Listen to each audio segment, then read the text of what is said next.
Hi, this is Neil Hammond. I have done a study at my work. I was asked by my employer to analyze and check out.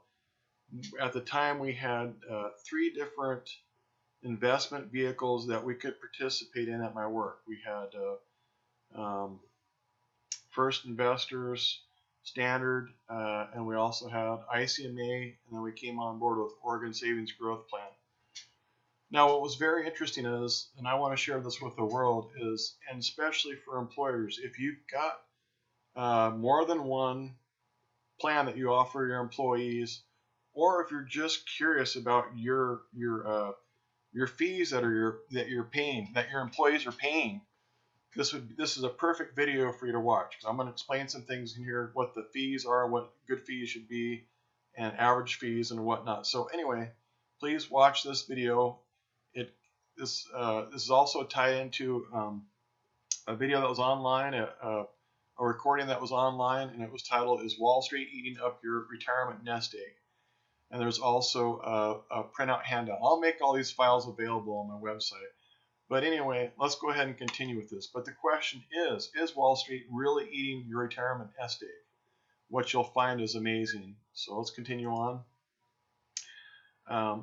And what I mean by that is your work. At your work, when you're contributing to your 401k or your 457, are the fees that you're paying, are they eating away your nest egg, whether they're doing good or they're doing bad? Are you paying too much in fees? So if you're an employee, you need to be leery about this and really question things, or get a hold of me and maybe I can help you. Or if you're the employer and you're in the HR department or the finance department and you're analyzing these things of which provider you want to use, it's really good to know about these things. So anyway, some of the terms I'm going to use today, I'm going to explain it. So first, one of the terms we're going to talk about are fund types. So these are mutual funds that I'm talking about. So there's index funds and there's actively managed funds. Now, what index funds are, generally index funds are the cheapest, most inexpensive way for you to get yourself into the stock market and buy a little piece of an index. Now, there's a lot of index funds out there. The most popular ones are like the S&P 500, where you're buying a weighted average of the whole entire fund. Now, the cool thing about this is that you're getting a little piece of the pie. You're paying very little in fees because it's a computer that's picking all these funds and it's replicating that index. Now, compare that to an actively managed fund. Actively managed funds, and I'm 45 years old, I'm just learning all this with a degree in accounting and a degree in business, so don't feel bad. This is kind of new territory for me. But anyway, actively managed funds are funds where there's people in charge of that mutual fund, and they're going out and they're buying and selling stocks, and they're trying to basically outperform their index. So they're basically trying to outperform like the S&P 500, the Dow, or the NASDAQ, whatever they're trying to outperform. Well, oddly enough, over 80% of the time, you'd be better off to just buy an index fund, because most times, when over 80% of the times the managers try to actively outguess the market, they fail. And yet they still, even though they fail, they charge you more in fees. So it's a no-win situation. They underperform the market, number one, and number two, they charge you way more in fees, month after month, year after year. That's hence the whole gist of this radio show about, is Wall Street draining your nest egg. Okay, now we're going to talk about fee structures.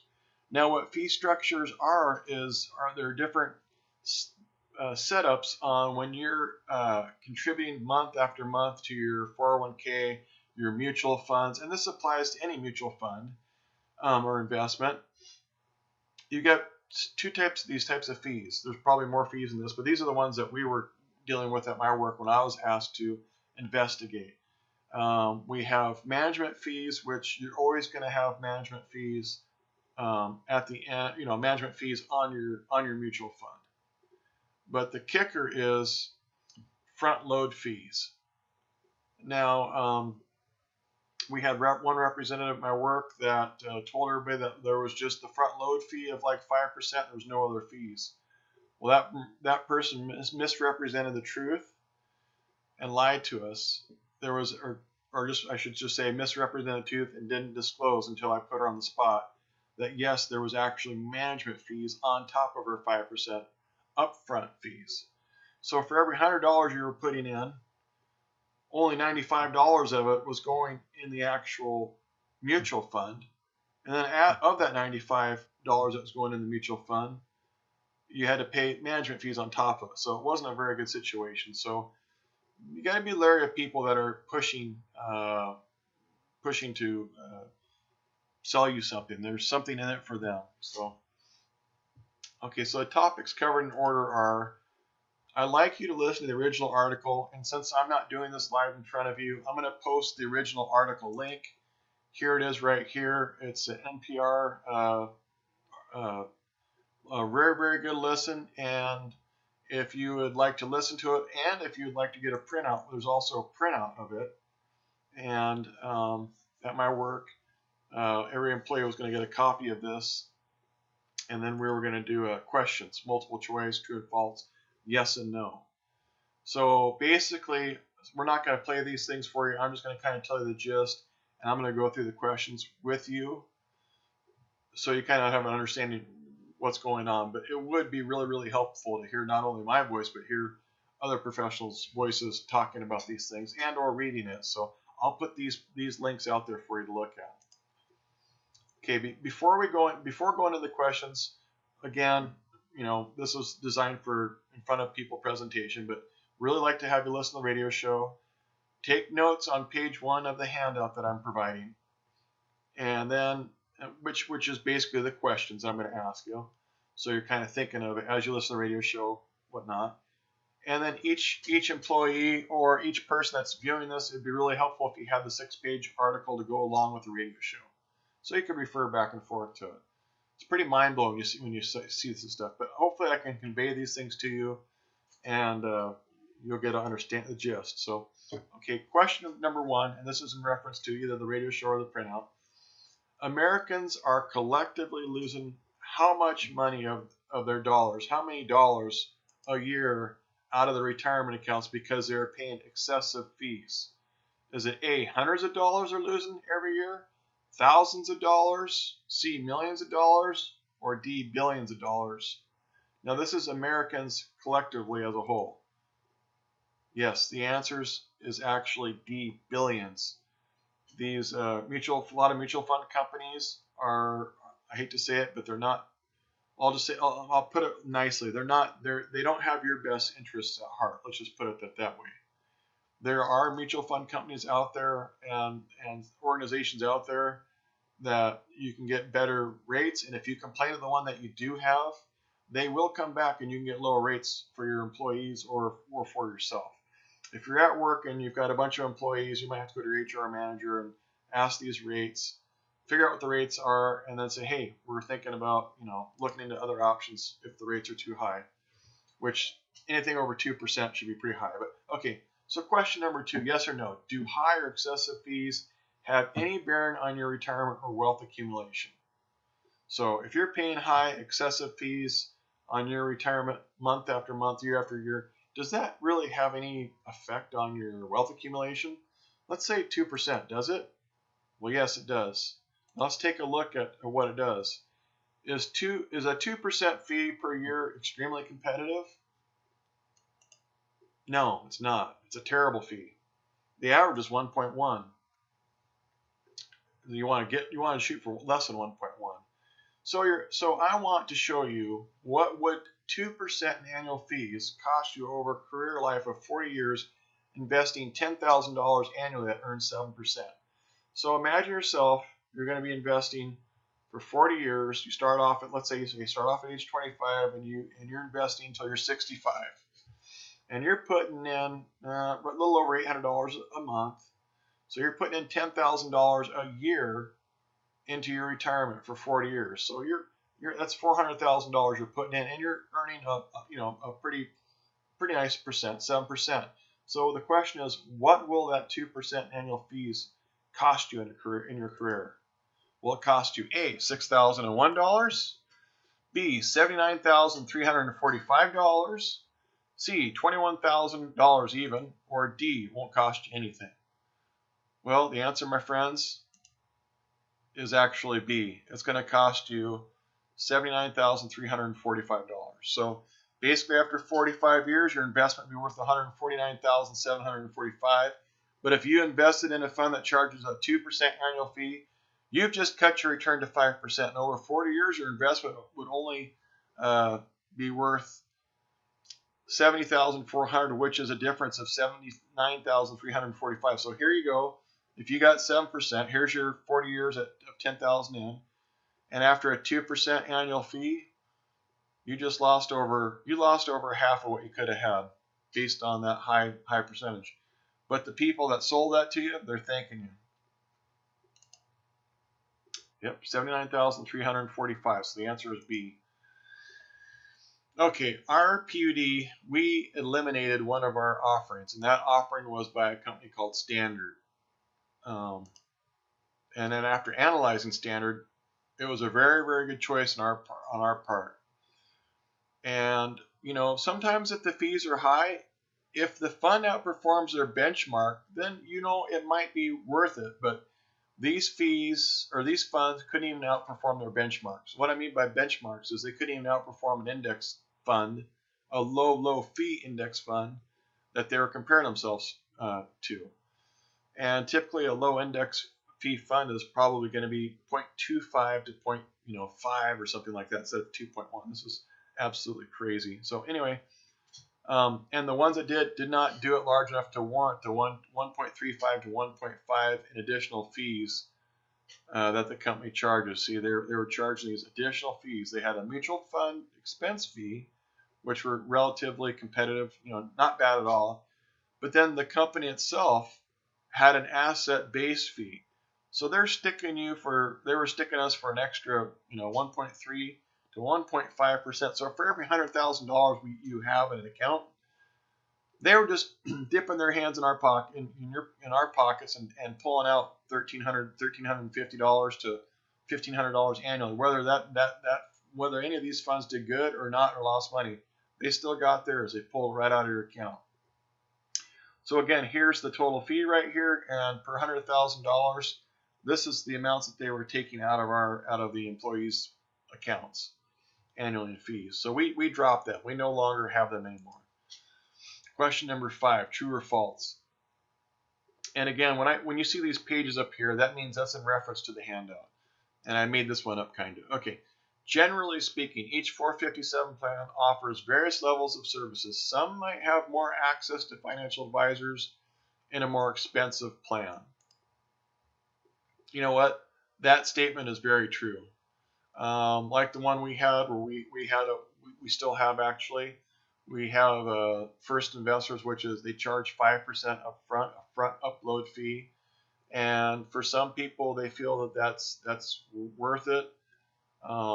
Which I can't discourage that. Everybody has to go with their own comfort zone. What you'll see later in the slide is a suggestion to get around that, where someone's not taking advantage of you like that. You're just paying them a flat fee. So anyway, question number 6, and I might have just led into this one. So true or false? Ken Smetters, kind of the economist, in this one of the videos that we have, going to have linked up here. Recommended approach for financial advisors for people and business is what? And this is me just saying, to use anybody who has a financial advisor written on their business card, who more often than not is also a sales guy who is recommending that your 457 plan use funds that have high expense ratios. Is that what Ken Smetters recommended? False. No. Wrong.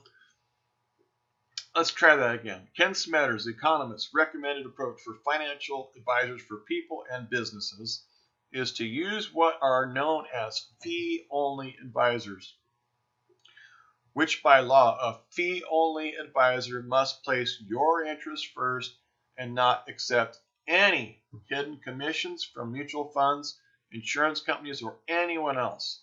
In other words, they don't get kickbacks for steering you into a high-cost mutual funds.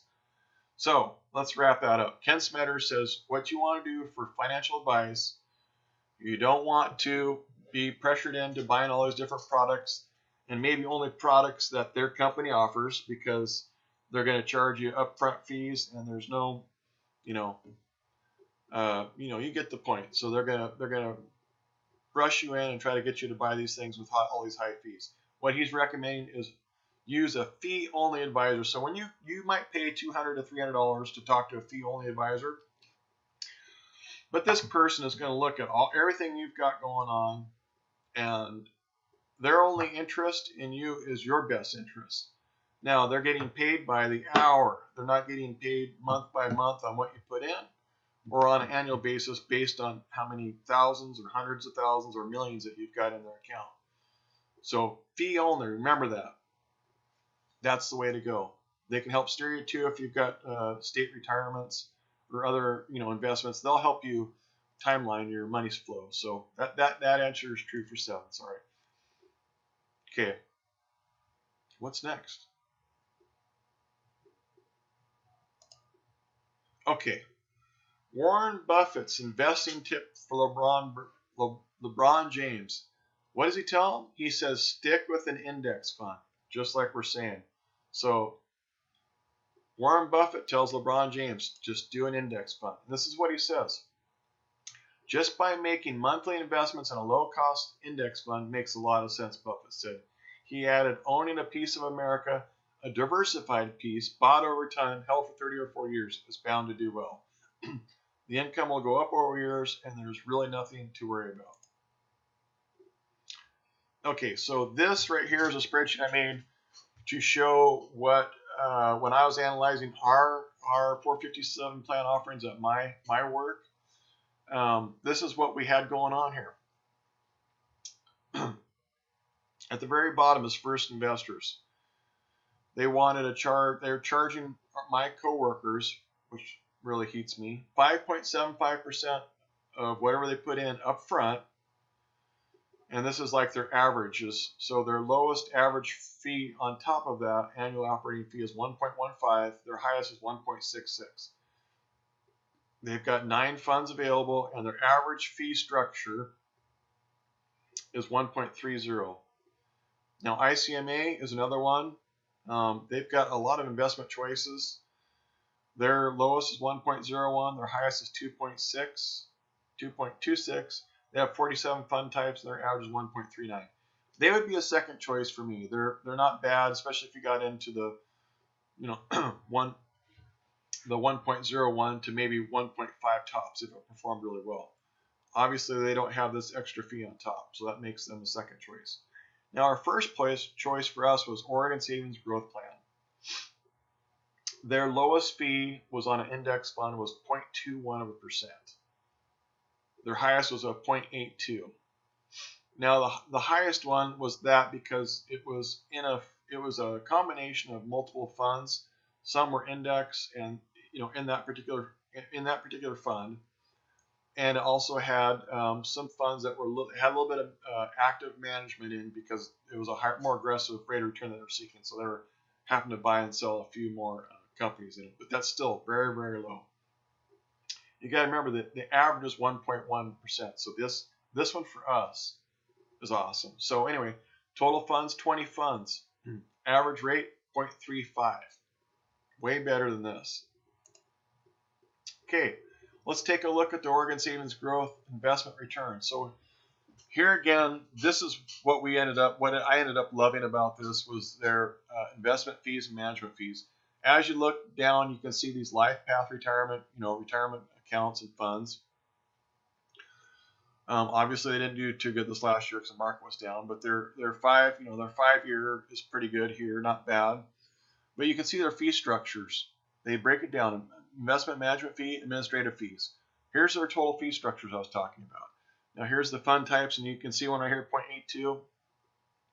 It's got a mix of things, and it requires a little more money because it's more actively hands-on. And same with this small company stock option. Its total fees was a little bit over 0.5%. Same with international stock option. And the reason why is because it takes a little bit more. It's not just a straight index, but it has a fund or two in each one of these that does have some active management, so they have to raise the fees on it a little bit. But this was the winner where I worked. Okay, now here's the ICMA. Here's just a few of their stock offerings. But anyway, you can see the gross expense ratio is well over 1%. You can see on the ones that their 5-year rate of return was really, really good on some of these ones, but the market's been up really good. So anyway, this would be a good second choice, especially maybe on some of these ones that are, see, this is actually a stock index fund right here. This is the S&P 500 stock index, and they're charging too much money for that. That should be only like 0.5%. But anyway, so that's still not bad. And then here's the third place one that was the worst offering that we have in my employment, which people are jumping ship to get out of. Anyway, this one's called First Investors. I would really stay leery of these guys. First Investors, they actually just changed names again to something else, but just watch out for these guys. They'll have salespeople come to your work, push these things. They'll tell you up front that there's just an upfront fee, there's no other fees, but when you really pin them on it, ask what funds they offer. Number one, they only offer you funds that they manage. They can't just offer you every fund out in the stock market or any mutual fund they want. They only offer you just the funds that they manage. So basically, I'm just going to be straight up with you. Basically, they're just pimping out the funds that they manage. So the sick part about this is that they've got a sales force promoting these funds, and then they've got managers that are making, I don't know how much they're making, a couple, $300,000 or $400,000 to millions of dollars a year managing these funds. And guess what? They get paid whether they do good or not, because when I analyze these funds, they underperform the market index. They underperform the index they're comparing to. Terrible. So stay away from First Investors. Okay, here's Ken Smetters. I think I can play this while I'm doing this presentation. We'll see if it comes up. But anyway, I like to play this 12-minute play. And he's talking about his planning tips for new graduates. So I'm going to play it, and you can choose to watch or not, but I've got it right here, so I'm going to play it for you.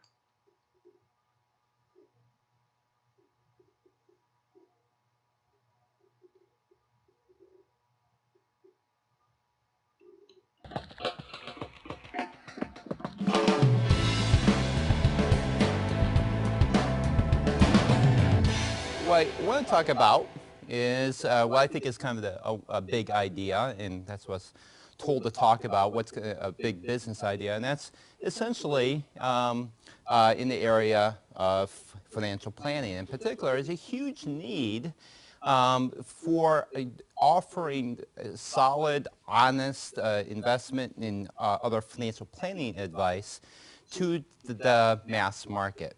And it's a market, the mainstream market, the middle class, it's widely underserved. It's well known as a big kind of white space. And so this is a quote from Money Magazine, how unfortunately finding objective, affordable individual advice from a live person can be very challenging, that many people who call themselves financial advisors are in fact just selling your products. It's very hard to get a reliable, independent source. In fact, if you go to one of the good guys in the space, a large national firm who I have a respect for, and you ask, I want a financial advisor who's not selling me stuff, is not making commissions off the advice, but is just going to charge me a simple fee for the advice. They want you to have at least $400,000 with them, and the minimum fee is $4,500 a year. So that just makes it really untouchable for most people. And so another quote from the New York Times basically saying advice from a human being is sorely lacking, and someone's going to make a lot of money if they figure out how to crack this space. And so people have tried to tackle this space. In particular, what they've done is they've set up websites, and they say, why is it so expensive? It's the human beings. Let's get rid of the human beings. And the problem with getting rid of the human beings is that most people don't want to make financial decisions without talking to a human being. And in fact, 83% of the population is not self-directed. They actually want to talk to somebody before making key financial decisions. So you can talk about trying to get rid of the human beings. It actually doesn't work. In fact, there's been a website after website that has not worked trying to get rid of the costly financial advisor. In fact, I set up a company to address this issue with a former Wharton student. A lot of professors and students actually do work together on these sorts of things a couple of years ago to, in fact, deal with exactly this problem. And part of the reason of the motivation of why I got interested in this space rather personally really comes from a couple personal stories. One, I had a family member. I grew up dirt poor.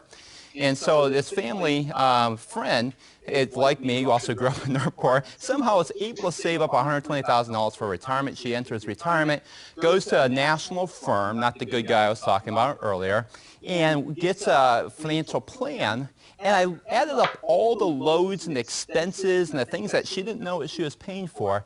On a $120,000 investment, she paid $7,500 in loads and investment planning fees and so forth. I mean, that's crazy. I mean, that is just off the charts. But that is, in fact, a common commission structure. And another motivation behind got me thinking about this space is that Wharton students themselves. In particular, you're graduating, and I often would be asked, well, what do I do with my money? In particular, I'm getting a job. The first paycheck is usually my signing bonus. What do I do with my money? And what's interesting about it is that it's coming from students here at the Wharton School. You know things like, you should be experts, right? You know WAC, and you do present value calculations during your internships, 80, 90, 100 hours a week over and over and over again, and you get really good at it, no mouse, you're really quick, and so forth. And you should know how to invest money, but we don't really teach you how to invest your money. We teach you how to invest kind of other people's money. And so there's kind of a little bit of a gap there. And here's the secret about investments, and this is really what I really want to talk about. There's so much focus on investments. So in part because of, like the Wharton School and so forth, we spend a lot of time talking about it. And the big secret about investments is that, in fact, you're looking for that great investment manager, that great fund, and so forth. The fact of the matter is, investment managers alone really don't provide much value relative to simply a dumb, passive, cheap index. So here's an interesting table. It's actually created by Morningstar, who ranks the active managers. And so if you thought anybody would have the incentive to promote active management, it would be them. But they're, I think, very objective here in showing this. In particular, what they show with large cap value funds, about 82% of the smart investment managers who are asking you for your money, hey, invest with me, 82% of the time, they are beat simply by the S&P 500 kind of dumb index. And that's before taxes. After taxes, they are actually beat 97% of the time. And the reason why is because they're actually not providing you much value relative to a simple value-weighted index, but they're charging you a lot more. You can buy a value-weighted large cap ETF for 7 basis points today. The average actively managed mutual fund is 1.1% still on the asset-weighted basis. You compound that difference over the years, it's a huge, huge difference in the kind of the bottom line. Now, as you notice, as you work down and you look at mid-cap and small cap, the active managers do have a bit of a fighting chance because in large cap, that's really competitive. They're not going to really add much value. But when you go to small cap, that there's not as much analyst coverage. We think there's some liquidity premium. We think there's more inefficiencies. Maybe they have a fighting chance. Only 51% of the time, or about 51% of the time, they're actually beat by the passive index. On an after-tax basis, 77% of the time, they're still beat. And so why? They're not adding that much value, but they're charging you a lot, and they also turn over your portfolio way too much. And so that means you're paying taxes as part of the compounding, and you're usually stuck in the short-term tax treatment instead of getting long-term capital gains. And so if they're not really providing you much value, and by the way, in case you're curious, you say, well, I either have or I'm going to be one of those, that 18% that beats the market, because we all want to be that, right? Well, for those, by the way, who actually do beat the market in one given year, they actually only have a 20% chance of repeating that performance the following year. And only 10% of managers do it for 3 years straight of actually beating the dumb passive index. So investment management is really not providing necessarily a lot of value, at least relative to just putting your money into something that's cheap. In fact, Warren Buffett, you think he's the great stock picker, but he basically said that the best way, a quote, the best way, in my view, is just to buy a low-cost index and keep buying it regularly over time. And so even he believes it's the best way of using your money is, in fact, go simple and dumb rather than trying to be too smart. So what drives value? And in particular, if the investment managers really aren't adding a bunch of value, where does the value really come from in terms of kind of financial planning? What should you be thinking about as a young person?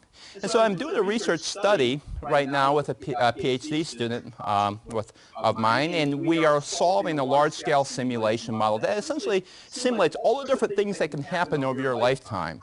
Different shocks to stock returns, as well as shocks to your human capital, and lots of other things that can happen over your lifetime. And you have different goals and so forth.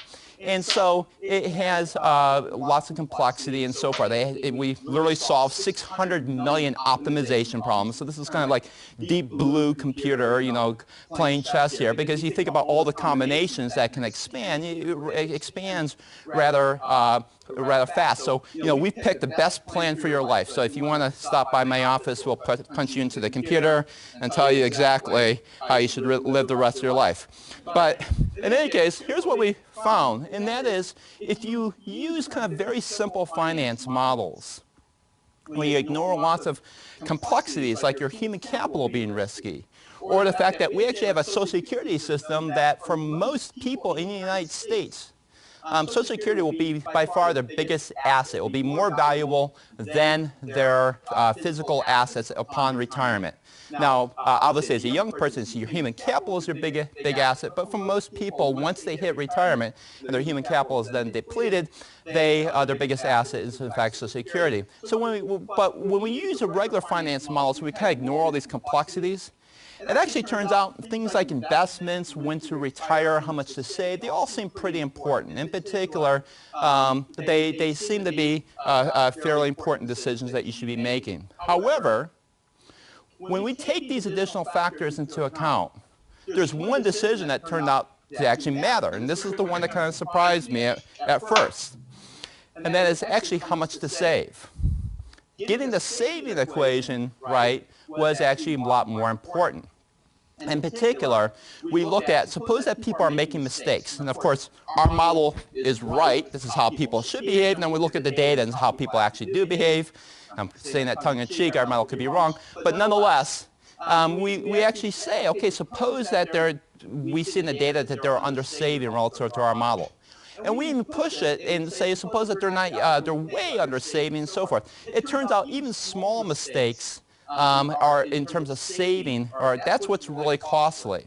And what happens is that failing to save enough money can really lead to radical fluctuations in your income, in your consumption over time.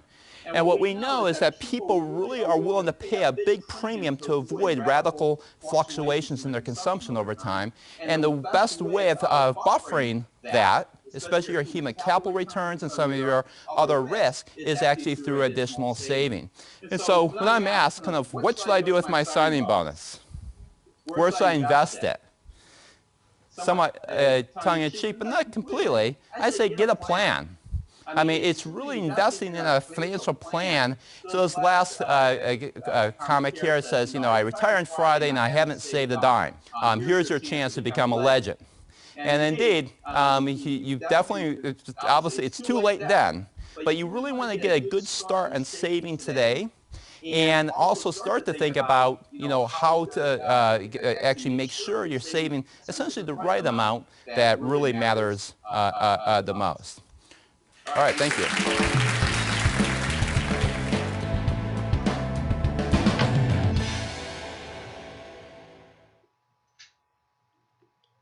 All right, this is Neil Hammond. I'd like to thank you for tuning in and watching my presentation.